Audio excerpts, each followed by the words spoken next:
know, if I had to start a team, I think I'd take this guy right here with me. He'd be on my. Yeah, just give me a couple of guys. I mean, Yep, if I had a bandwagon or a big old bus, I'd take Clark.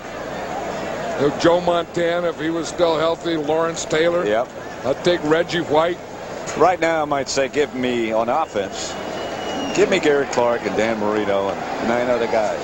Yeah, well, I'd like Reggie White. I'd take him, and I'd take Ronnie Lott. Yeah. You know, about 6 or 7's all you need. Then you fill in the bus with other guys. But that guy there can dominate a game. The Redskins, I think, are doing an outstanding job of not letting him dominate a game. I think by play passing, by using a tight end to help him, by changing up plays, and of course by Ed Simmons doing a pretty good job of blocking too. Well, you got Reggie White on defense. I might take Wilbur Marshall. Just as a start. I'll tell you the other guy that I like is that Derek Thomas from Kansas City. Zeke quick. 3rd and short. Irvins has enough. Clyde Simmons on the bottom of the pile with Byron Evans, but that's a Redskin first down. Yeah, Mo Eluanibi really has done a good job over there. I mean, on Clyde Simmons, and again, the guy he was just activated last week for the first time in his NFL career, and now he's starting, and he has to play against an All-Pro. I'll tell you, he has held his own there. I know he's had help, but he's held his own. He said he only wanted 2 things. I hope the announcers get my name right, and I hope my mom is watching. Yeah, last week his mom is from Canada. She was watching the game, and it was a 1-hour delay. So he called her, and she was still watching the game. And she thought that he called her from the field. She said, "I'm watching. You're playing." She said, "No, it's over." She said, "No, it's not over. I'm watching it." How can you be calling when you're playing? But anyway, when you play and you win and you're happy, that stuff all works out. His mother's probably watching the 2nd quarter right now. And they haven't talked about my son yet. There is Irvins inside the 10 to about the 7, finally stopped by Waters.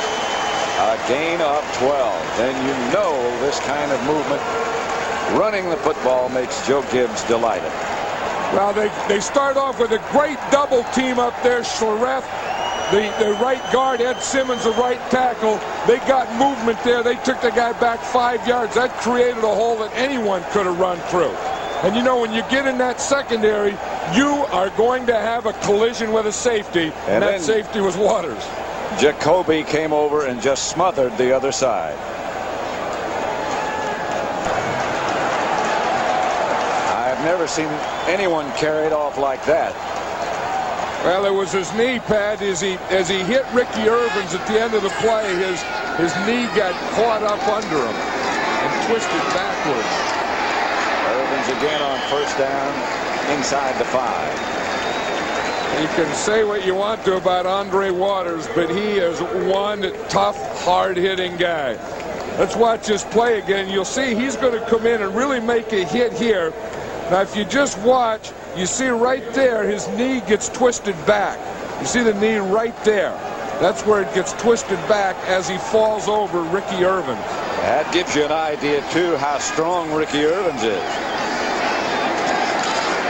He gets the carry again. Nothing there.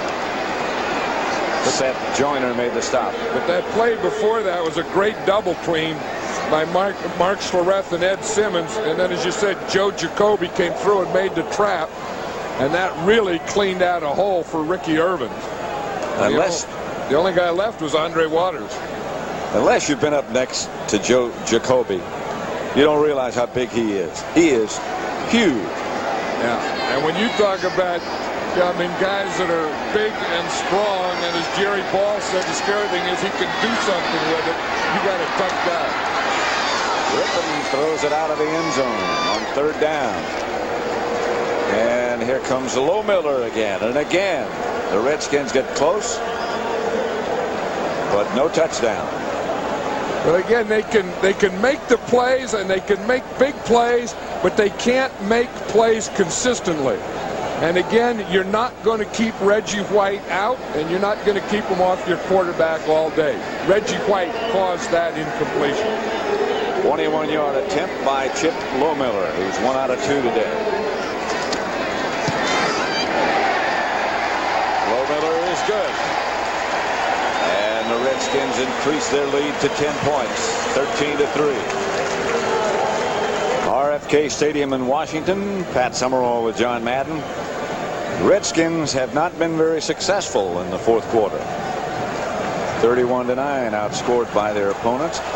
On the other hand, the Eagles 44-10 in the fourth quarter. Well, the Eagles better get going offensively because they only have 66 yards passing, and that's not going to win many NFL games. Here's Biner. Reggie White. Stop Biner. If we just watch Reggie White, he's down here in the bottom of the screen. He just fires down. He takes that gap. He beats Donnie Warren, number 85, to the gap. Donnie Warren was going to try and cut him off, and he couldn't, and he just beat him to the gap. The word on Andre Waters is not good. A fractured left fibula. Well, obviously, we won't see any more of number 20. Here's Rippon back to throw. Looking, coming. He's open. Inside the 20. Inside the 15. Rich Miano, who replaced Waters, made the stop. Again, I think you have to give these guys credit because they have done the job blocking. Let's watch that left side there. You see now he's going to have some help. He got the back out there, but they just keep their guy going to the outside in the stunt. The Eagles are moving their guys around. They're doing their stunts. They're trying everything to get to Rippon, but that front line and the combination of tight ends and back have done an excellent job of pass protection all day. Both Monk and Clark are out. Sanders, a lone wide receiver. Rippon looking and throwing for Sanders, throwing for a spectator in the stand who made a pretty good catch. Now, he just threw that one away because it was just kind of a one-man pattern, and he knew that he couldn't do anything. So he just threw that ball away. Watch number 64 here. Elwanibi, he's doing a pretty good job. You see they get Simmons here. Now he knows he's going to have help inside. So he just rides him to the outside. McKenzie comes down and helps him and just puts Clyde Simmons right on his back. I'll tell you, you can't beat that.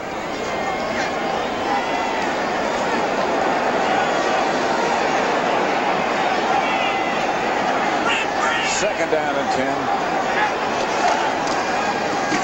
Biner broke away from one tackle, got about 3 yards. Say 2. Wes Hopkins came up to make the stop. Yeah, let's watch number 66, Joe Jacoby here, the left guard. Right here, I mean, he does a job whether he's guard or tackle, but when he hits you, he's so big and so strong, he just knocks guys right out of their cleats. You see that? I mean, Golick was standing in there, and Jacoby comes down on him, and that's the end. I mean, he just goes up in the air. He may be the strongest playing offensive lineman of football, Joe Jacoby. Here's Rippon rolling left. Well, Sanders again out of the end zone, and again Lohmiller will have a shot. Clyde Simmons put the heat on Rippon. Yeah, the Redskins have been able to move the ball. That's the 6th time that they've been down inside the 20. They only have 13 points. Of course, I know that's the good news. The good news for Joe Gibbs is we're moving the ball. The bad news is you're not getting touchdowns. Bad news for the Eagles is they're being blocked, their defense is being controlled, and their offense isn't moving the ball. Their offense hasn't gotten anything going all day. So Lohmiller will try from 28 yards out. And he hits again. That's 3 out of 4 for Chip today. 16-3. Redskins lose. So the game is over tonight. Byers is back. Cunningham is back. Cunningham is down. sort of